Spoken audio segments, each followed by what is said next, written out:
اور جس طرح لوگ رات کو سونے سے پہلے نوٹ نہیں گنتے، پورے کرتے ہیں، آج بچت کیا ہوئی، آج خرچ کیا ہوا، آج آمدن کتنی ہوئی، کل میری آمدن کتنی ہے، اس میں میری بچت کتنی ہے. اس طرح رات کو خیر جمع کر کے سونا ہے، کچھ نہ کچھ نیکیاں جمع. صحابہ فرماتے ہیں ہم نے نا عصر کی نماز پڑھی نبی پاک علیہ السلام کے ساتھ، تو پہلا موقع ہم نے دیکھا کہ نماز مکمل کر کے نا سلام پھیر کے تو محبوب تیزی سے اٹھے اور جلدی سے گھر تشریف لے گئے. یہ انفرادی بات تھی ہمارے لیے، ہم نے ایسے کبھی دیکھا نہیں تھا. اور تھوڑی ہی دیر کے بعد کریم واپس بھی تشریف لے آئے. ذہنوں میں سوال تھے کہ محبوب اتنی تیزی سے، اور کبھی روٹین میں ایسا ہوا نہیں، روز مرہ نہیں یہ معمول. جلدی سے سرکار تشریف لے گئے، تشریف لے بھی آئے. تو ذہنوں میں تجسس تھا، سوال تھا کہ ایسا کیوں ہوا. تو محبوب تو جانتے ہیں نا غلاموں کے ذہن کی سطح پر کیا ابھرتا ہے، وہ کیا پوچھنا چاہتے ہیں، ان کے نقوش پر کون سی چیزیں ہیں جن کو پڑھا جائے اور ان کے جواب دیے. حضور تو جانتے ہیں نا. تو کریم محبوب فرمانے لگے تم پوچھنا چاہتے ہو میں کہاں گیا تھا اور کیوں آیا ہوں، اتنی تیزی سے کہاں گیا. حضور فرمانے لگے میں گھر گیا تھا، کاشانہ اقدس میں گیا تھا، کچھ سونا آیا تھا مال غنیمت کا، میں نے سارا بانٹ دیا تو ایک ٹکڑا سونے کا باقی بچ گیا تھا. نماز پڑھی تو مجھے خیال آیا اوہو وہ تو ابھی بھی میرے گھر میں پڑا. تو حضور فرماتے میں جلدی سے گیا ہوں، اسے بھی اللہ کے راستے میں خیرات کر کے آیا. یہ جلدی سے نیکی کر دی ہے کہیں یہ کام رہ نہ جائے.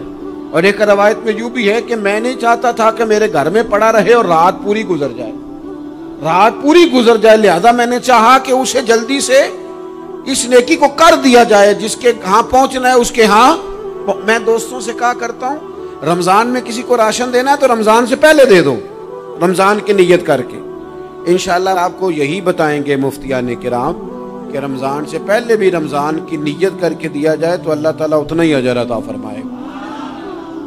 ہم نا جی وہ انتظار ہو رہا ہے فلانا کا، وہ جی میں نے کر لیا تھا، لے لیا تھا، ٹائم نہیں مل رہا مجھے دینے جانے کا. اس کی کیا وجہ ہے جی، اس کی کیا وجہ ہے؟ آپ نے کام کرنا ہے تو پھر اسے کریں، پھر دیر کس بات کی. جو شروع کرنا ہے اسے شروع کریں. جس کا ارادہ ہے نا میں نے مسجد میں جھاڑو دینا کرنا ہے وہ کرے شروع.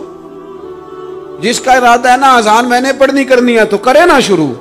جس کا خیال ہے میں نے قرآن سیکھنا ہے تو کر دے شروع، کسی کا انتظار نہ کرے. جس کا خیال ہے میں نے دین کو سیکھنا ہے شروع کر دے. اور جس کا دل ہے نا محبوب کی سیرت کو پڑھنی ہے وہ دیر نہ کرے، وہ حضور کے تذکرے شروع کرے. وہ تذکرہ پڑھتا جائے گا، رب اس کی روح کو توانائی عطا فرمائے گا، وہ آگے بڑھے، وہ سیکھے، وہ جد و جہد کرے. یہ پروگرام بنانا، صلاح کرنا، مشورہ کرنا، بنانا پھر توڑ دینا، پھر کچھ دن کرنا پھر چھوڑ دینا، اس سے اب باہر آ جائیں. اب جد و جہد کریں. اب جو بن پڑتا ہے اسے کر گزریں. اب ہم نے انتظار نہیں کرنا، دیکھنا نہیں. اب جو خیر حصے میں آتی ہے دوڑ کے اسے حاصل کرنا. اچھا اس کا یہ معنی نہیں کہ نیکی فٹافٹ کر گزریں، جلدی سے نماز پڑھ لیں، یہ معنی نہیں بیان کر رہا. میں یہ عرض کر رہا ہوں کہ خیر کرنے میں دیر نہ کریں، جلدی سے نیکی اپنی زندگی میں حاصل کریں. میں آپ سے عرض کروں، میں بہت سارے لوگوں کو دیکھتا ہوں ان کا زیادہ وقت مشاورت میں گزرتا ہے، اور بالخصوص نوجوان نسل تو ہے ہی مشوروں میں یہ کر لوں کہ نہ کروں. اور پھر وہ زیادہ مشورے جو لوگ کرتے ہیں نا وہ ذہنی طور پر زیادہ الجھاؤ کا شکار ہو جاتے ہیں. کسی آدمی کا خیال ہوتا ہے نا میں اچھا لگنا چاہتا ہوں، وہ اچھے کپڑے پہن لیتا ہے، پھر وہ پوچھتا پھرتا ہے کیسا لگ رہا ہوں. تو 99 لوگوں نے کہا ٹھیک لگ رہا ہے، صرف ایک نے کہا یار ذرا ٹھیک نہیں سلائی. وہ گیا کام سے، کیونکہ وہ 100% نمبر لینا چاہتا ہے. آپ نے جو کرنا ہے اسے شروع کر دیں. آپ اتنی حمایت کی طرف نہ دیکھیں کہ سارے سپورٹ کریں گے تو پھر ہی آگے بڑھیں. سارے کہاں سپورٹ کرتے ہیں؟ کچھ لوگ تو ملامت بھی کرتے ہیں، کچھ تو برا بھلا بھی کہتے ہیں، کچھ تو یہ بھی کہتے ہیں تو نے یہ کیا شروع کر دیا ہے. لیکن جے کر یار دے نام دا ملے مینا، ہاں ان چولی پا لئیے پنجے سٹیے نا. تو جے کر یار دے نام دی ملے سولی تے چوٹا چوٹ لئیے، چوٹا چوٹ لئیے، پچھاٹیے نا. پھر آپ سٹارٹ کر دیں. پھر کیا یہ ساری عمر سوچنا ہے قدم آگے اٹھایا تو پھر پیچھے کر لیا، تو دوسرا اٹھایا تو پھر پیچھے کر لیا. تو میرا ارادہ ہے، تو میرا پروگرام ہے، تو میں کروں گا. جو کرنا ہے اسے کریں، پھر اس کو سٹارٹ کریں.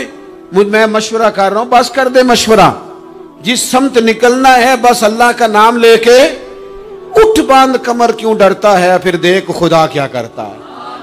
اپنے اندر ہمت پیدا کریں، اپنے اندر جد و جہد کا مزاج پیدا کریں، اپنے آپ کو کسی کام لگائیں۔ اور میں آپ کو ذمہ داری سے کہتا ہوں، جو لوگ کام لگے ہوئے ہوتے ہیں نا، وہ ڈپریشن سے بچتے ہیں، ٹینشن سے بچتے ہیں، وسوسوں سے بچتے ہیں، برے خیالات سے بچتے ہیں، لوگوں کے بارے میں بدگمانیوں سے بچتے ہیں، بدگمانیوں سے بچتے ہیں۔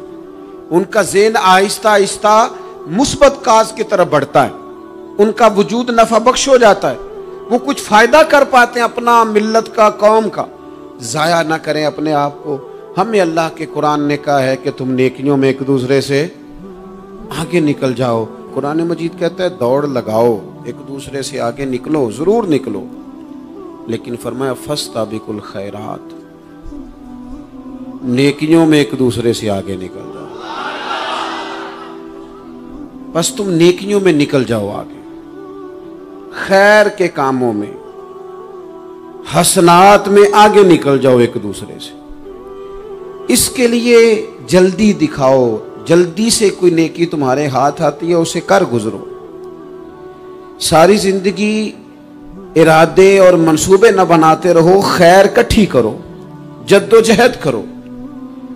ایک تو ہم سب جانتے ہیں کہ وقت کب آ جائے گا اس کا پتہ کوئی نہیں، خدا نخواستہ صحت کب ساتھ چھوڑ جائے گی اس کی خبر کوئی نہیں، اعصاب کب کمزور ہو جائیں گے جانتے نہیں، کس وقت زندگی میں کون سا موڑ آ جائے گا سمجھ نہیں آتی، صحت، حافظہ کس وقت کس سمت نکل جائے گا پتہ نہیں چلتا۔ تو ہمیں حکم دیا گیا کہ تم جلدی کرو، اور نبی پاک علیہ السلام نے صراحت اور وضاحت کے ساتھ فرمایا کہ غنیمت سمجھ لو، غنیمت غنیمت سمجھ لو، اگر تمہارے پاس فرصت ہے تو ایسا نہ ہو کہ مصروف ہو جاؤ، غنیمت جان لو اگر صحت ہے تو ایسا نہ ہو بیمار ہو جاؤ، غنیمت جان لو اگر تم جوان ہو تو ایسا نہ ہو کہ بڑھاپا ہو جائے، غنیمت جان لو زندگی ہے، ایسا نہ ہو کہ موت آ جائے۔ غنیمت سمجھ لو چیزوں کو، اور اپنے لیے حسنات جمع کرو۔ میں دیکھتا ہوں بہت سارے لوگ ایسے ہیں جو خیر کر سکتے ہیں، لیکن وہ تو منصوبہ ہی بنا رہے ہیں، بڑی دیر ہو گئی منصوبہ بنا رہے ہیں، پروگرام بنا رہے ہیں۔ ہمارے بزرگ جو تھے وہ کام کرتے تھے، درختوں کے نیچے بیٹھ کے کرنا پڑا تو شروع کر دیا، انہیں کسی گلی چوک چوراہے میں خیر کی بات کرنی پڑی تو انہوں نے کر دی۔ ان لوگوں کو اگر گلی سے پتھر اٹھا کے نیکی جمع کرنے کا موقع ملا تو انہوں نے لوگوں کے لیے راستہ صاف کرنا شروع کر دیا۔ اگر ان لوگوں کو کسی بندے کو خیر کی بات بتا کے دل کو تسلی محسوس ہوئی تو وہ کرنا شروع کر دیا۔ جو نیکی، جو خیر ہمارے دائرہ کار میں ہے، دائرہ اختیار میں ہے، ہماری پہنچ، اسے کیوں چھوڑا جائے؟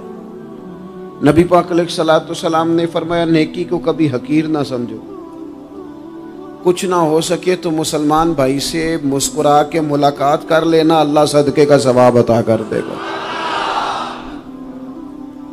آپ نے کافی ساری ماشاءاللہ سبحان اللہ کہی ہے، پر یہ مسکرا کے ملنا آج کل مشکل ہو گیا یہ کام، کیونکہ یہ دور ہے ناراض لوگوں کا دور، اس میں ہر کوئی کسی نہ کسی سے ناراض ہے، تو مل تو لیتے ہیں، مسکرا کے نہیں ملتے۔ ملاقاتیں تو ہو جاتی ہیں، لوگ تو ہر روز ایک دوسرے سے ملتے ہیں، پر یہ دل کم ہی کسی سے ملتے ہیں۔ ملتے ہیں لوگ پر ملتے، زندگی میں وہ عجیب لمحہ تھا، وہ میرے ساتھ تھا پر میں تنہا تھا۔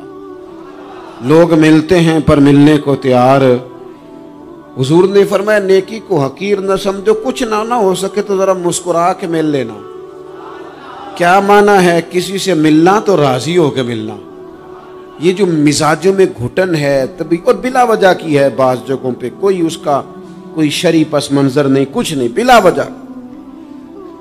نیکیوں میں ذرا جد و جہد کی جائے، کوشش کی جائے، حصول حسنات میں کوشش کی جائے۔ ہم نہ بڑے سست ہیں، دنیا کے معاملے میں چست ہیں اور خیر کٹھی کرنے میں سست ہیں۔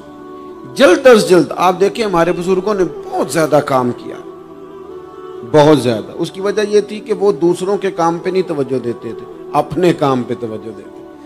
آج کل ہمارا یہ مسئلہ ہے کہ ہم نیکی اس لیے نہیں کر پاتے کہ ہماری اپنے کام پہ توجہ کم ہوتی ہے، دوسرے پہ زیادہ ہوتی ہے. نتیجہ کیا نکلتا ہے؟ دوسرے کئی دفعہ آگے نکل جاتے ہیں، اور ہم جو بھی منصوبے بنا رہے ہیں، پروگرام طے کر رہے ہیں، وہ معاملہ پیچھے رہ جاتا ہے. تو زندگی میں جلد از جلد خیر جمع کرنے کی کوشش کرنا. جلد از جلد. امام بخاری کی عمر 62 سال ہوئی ہے، اور قرآن مجید کے بعد وہ صحیح ترین کتاب امت کو دے گئے. کو بہت لمبی عمر نہیں، 62 سال عمر مبارک پائی. کتنا ہمارے بزرگوں نے کہا. حضرت عمر بن عبدالعزیز کی عمر 39 سال ہوئی، پوری 40 نہیں. کتنی خیر بانٹی انہوں نے زمانے میں. کام نہیں کرتے، پروگرام نہیں بناتے، ہم خیر نہیں جمع کرتے. خیر جمع کرنے کا وقت تو ہے، فٹافٹ کر لی جائے. پھر تو اس طرح کا ٹائم آ جاتا ہے کہ انسان زیادہ نماز پڑھنا چاہتا ہے، نفل پڑھنا چاہتا ہے، اس کا وجود ساتھ نہیں دیتا. اس طرح کے اوقات آ جاتے ہیں کہ وہ کچھ خیر کرنا چاہتا ہے، پھر اس کے پاس موقع نہیں رہتا. وہ لکھنا، پڑھنا، پڑھانا، سمجھانا چاہتا ہے، پھر قواعد اتنے مضبوط نہیں رہتے. جد و جہد کی جائے، کوشش کی جائے جلد از جلد. اللہ کے پیارے رسول صلی اللہ تعالی علیہ وسلم نے فرمایا، صحیح بخاری میں حدیث موجود ہے، حضور فرمانے لگے جلد از جلد نیکیاں کر لو اس وقت سے پہلے کہ فتنے رات کے ٹکڑوں کی طرح تمہارے اوپر گریں گے. حضور فرمانے لگے وہ ایسا سخت وقت آئے گا کہ بندہ صبح مومن ہوگا تو شام کافر ہو جائے، شام مومن ہوگا تو صبح کافر ہو جائے. اور فرمایا لوگ دنیا کے بدلے اپنا دین بیچ ڈالیں گے. اس سے پہلے نیکی کر لو، قبل اس کے کہ الجھا دیا جائے، ذہنوں کو پریشان کر دیا جائے. کئی جگہ مسائل نہیں بنا دیے گئے، وہ چھوڑو دی یہ تو نفل ہے، چھوڑو دی یہ تو غیر مؤکدہ ہے. اعلیٰ حضرت فاضل بریلوی فرماتے ہیں جو نفل چھوڑتا ہے نا، ایک وقت آتا ہے سنت کے ترک کرنا شروع کر دیتا ہے. اور تارک سنت ایک وقت آتا ہے کہ واجبات کو چھوڑتا ہے. چونکہ وہ سیلاب اچانک نہیں آیا کرتے، پہلے چھوٹا سا سوراخ ہوتا ہے، دریا کے کنارے چھوٹا سوراخ ہوتا ہے، بند نہ کیا جائے تو بڑا ہو جاتا ہے، پھر اور بڑا ہو جاتا ہے، پھر وہ سیلاب بن جاتا ہے. کیا ہوتا ہے کہ جب ہم دیر کرتے ہیں، آپ دیکھ لیں دنیا داری میں لوگ کتنے آگے نکل گئے، کتنے دنیا داری کی جو چیزیں آئیں وہ غالب ہو گئیں. میں آپ سے پوچھا ہوں جتنے لوگوں کے پاس موبائل ہیں اتنے لوگ نمازی بھی ہیں. موبائل بعد میں آ کے غالب ہو گیا سب پہ، اور نماز آپ یہ ایوریج نکالے نا، جتنے لوگ فیس بک پہ ہیں اتنے لوگ دینی تعلیم کے میدان میں بھی ہیں، پڑھنے پڑھانے کا مزاج بھی رکھتے ہیں. جتنی نصیحتیں کرنے میں آج لوگ نکلے ہوئے ہیں، کیا اتنی خیر بھی دنیا میں بٹ رہی؟ جتنی جدید ٹیکنالوجی آ گئی سب ہم نے حاصل کر لی، بری بات نہیں، ٹھیک ہے، اچھی بات ہے. لیکن سوال یہ ہے کہ وہ باتیں جو سالوں سے ہو رہی ہیں اور جو ہمارے دین کے فرائض میں شامل ہیں ان پر عمل کب ہوگا؟ اور میں یہ بہت سارے لوگ ہیں نا دعوت دیتے ہیں کہ آپ تشریف لائیں، اس جگہ پہ آ کے کچھ بات کریں، تو میں دوستوں سے کہتا ہوں تقریریں تو اب بڑی سن لی لوگوں نے، تو زمانہ ہو گیا تقریریں کرتے سنتے. سوال تو یہ ہے کہ جو سنا ہے اس پر عمل کس دن کرنا ہے؟ وہ پہلا قدم جو عمل کا ہے وہ کس دن اٹھانا ہے؟ یہ کوئی گورکھ دھندا تو نہیں ہے نا کہ نشستن گفتن برخاستن. دیکھیں نا قرآن مجید کی آیات نازل ہوتی تھی، صحابہ دوڑ پڑتے تھے عمل کرنے کے لیے. لن تنالوا البر حتى تنفقوا مما تحبون، تم بھلائی کو نہیں پہنچو گے جب تک اپنی پیاری چیز خرچ نہ کرو. تو یہ آیت ہم نے بھی سنی ہوئی ہے. میں آپ سے ہاتھ نہیں اٹھواتا، آپ خود اپنے آپ سے پوچھیں، میں اپنے آپ سے پوچھتا ہوں کب پیاری چیز لا کے خرچ کیا ہم نے اللہ کے راستے میں؟ لیکن جب نازل ہوئی تھی عبداللہ ابن عمر کو گھوڑا پیارا تھا، انہوں نے فوراً لا کے پیش کر دیا تھا. حضرت ابو طلحہ انصاری کو باغ پیارا تھا، انہوں نے فوراً لا کے حضور کی بارگاہ میں پیش کر دیا تھا. ہم کب یہ کام کریں کہ ہم سن رہے ہیں، ہمیں آتی ہے، ہم آگے بڑھا رہے ہیں، لیکن جلدی سے صحابہ کا یہ مزاج تھا کہ جیسے ہی ان تک خیر پہنچی انہوں نے عمل کر کے دکھایا. جیسے نصیحت ملی اس نصیحت پر وہ عامل ہو گئے. امام جعفر صادق رضی اللہ تعالیٰ عنہ سے ایک شخص نے پوچھا حضور میں دین کی خدمت کرنا چاہتا ہوں، تبلیغ کرنا چاہتا ہوں، کوئی طریقہ بتائیں۔ بہت سارے لوگ ہیں آج کل جو یہ چاہتے ہیں کہ جناب مجھے نہ کوئی آپ نسخہ بتائیں، کوئی سلیقہ بتائیں، میں دین کا کام کرنا چاہتا ہوں، دعوت خیر دینا چاہتا ہوں، کوئی طریقہ بتائیں۔ تو سیدنا امام جعفر صادق رضی اللہ تعالیٰ عنہ فرمانے لگے آسان طریقہ ہے، اور بغیر کسی فلسفے کے، بغیر کسی الجھی ہوئی گتھی کے سلجھی ہوئی بات ہے، بالکل طے۔ تو دین کی تبلیغ کرنا چاہتا ہے؟ اس نے کہا، تو فرمانے لگے بڑا آسان نسخہ ہے، اگر تو دین پھیلانا چاہتا ہے، تبلیغ کرنا چاہتا ہے، تو دین پر عمل کرنا شروع کر دے۔ عمل کے بڑے اثرات ہوتے ہیں۔ عمل، حضرت باجید بستامی فرمایا کرتے تھے جس نے ہماری خاموشی سے کچھ نہیں سیکھا وہ ہماری تقریر سے کیا سیکھے گا۔ یہ جو عمل ہوتا ہے یہ اتنی بڑی خاموش تبلیغ ہے، اتنی بڑی۔ امام جعفر صادق فرمانے لگے تو عمل کر، وہ تیرا عمل کرنا۔ آپ پڑھیں گھر میں نماز، آپ کے بچوں کو شوق ہو جائے گا۔ آپ کھولیں گھر میں قرآن مجید، آپ کے بچوں کا دل لگ جائے گا۔ آپ بیٹھے تسبیح لے کے کہ آج میں نے آدھا گھنٹہ محبوب کی بارگاہ میں درود و سلام عرض کرنا ہے، بچوں کی طبیعت لگ جائے گی۔ عمل جو ہوتا ہے اس کا فیض بٹتا ہے، نیکی میں آگے بڑھنے کی جد و جہد، کوشش کرنا کہ میں ذرا خیر کے کام میں آگے نکلوں۔ کیا کہا حضرت عمر نے؟ کبھی ہم سنتے ہیں باتیں، کبھی اس کی گہرائی میں اترو نا۔ سیدنا فاروق اعظم فرماتے میری ساری عمر دوڑ لگی رہی کہ میں ابو بکر صدیق سے نیکیوں میں آگے نکل گیا۔ ساری زندگی میری دوڑ رہی، جد و جہد رہی کہ میں ابو بکر صدیق سے آگے۔ 2.5% زکوٰۃ ہے، عمر کہتے ہیں میں 50% لے کے آیا تھا، لیکن میں 50% پہ پہنچا تھا تو ابو بکر 100% پہ پہنچ گئے تھے، وہ سارا ہی لے آئے تھے۔ میری دوڑ رہی، جد یہاں بھی دوڑ ہے، میری عزت کرو، میرے آنے پہ کھڑے ہو جاؤ، معاذ اللہ میرا اکرام کرو، میں فلاں صاحب ہوتا ہوں، قبیلے میں، برادری میں، سوسائٹی میں، سماج میں یہ نام رکھتا ہوں، میں فلاں سیاسی، سماجی، فلاحی، رفائی تعارف رکھتا ہوں، میرا فلاں معاملہ ہے۔ یہ اس مزاج میں دوڑ لگ گئی، اس طبیعت کی دوڑ لگ گئی، مجھے بھی مانا جائے، مجھے بھی گنا جائے، مجھے بھی شمار کیا جائے، میرا بھی نام ہو جائے، مجھے بھی اگلوں میں رکھا جائے، قرب والوں میں میرا بھی تذکرہ کیا جائے۔ جو دوڑ ہمیں بتائی اور سکھائی گئی تھی اس دوڑ میں ہم شریک کیوں نہیں ہوتے؟ اس میں آگے کیوں نہیں نکلتے؟ وہ جو ہمیں فرمایا گیا تھا کہ تمہیں پتہ چل جائے پہلی صف کا ثواب کتنا ہے تو تم قرآن اندازی کرو۔ تو یہ قرآن اندازی کس دن ہونی ہے؟ یہ والی قرآن اندازی کس دن ہونی ہے؟ لیکن وہ قرآن اندازیاں تو ہو رہی ہیں عمرے کے ٹکٹ کی، اتنے عمرے کے ٹکٹ، اتنے عمرے کے، اچھی بات ہے، اس کی بھی کوئی مخالفت نہیں، لیکن جو کام جس میں آگے بڑھنا تھا، جس میں جد و جہد کرنی تھی، جس میں دوڑنا تھا، جس میں کاوش کرنی تھی، اس میں تو ہم پیچھے ہیں۔ زندگی اتنی تیزی سے گزر رہی ہے، آپ یقین کریں پیچھے پلٹ کے دیکھتے ہیں تو پتہ ہی نہیں چلتا کتنے سال بیت گئے۔ بھی ایسے لگتا ہے کل ہی تو ابھی داخل کرایا تھا گھر والوں نے اسکول میں، ابھی اگلے دن کی بات ہے دارالعلوم میں داخل ہوئے تھے اور اتنے سال بیت گئے، اتنا وقت گزر گیا۔ ہم عجیب مزاج کے لوگ ہیں، یہ چاہتے ہیں کہ ہمارے بچے بڑے ہو جائیں، یہ نہیں چاہتے کہ ہم بوڑھے ہو جائیں۔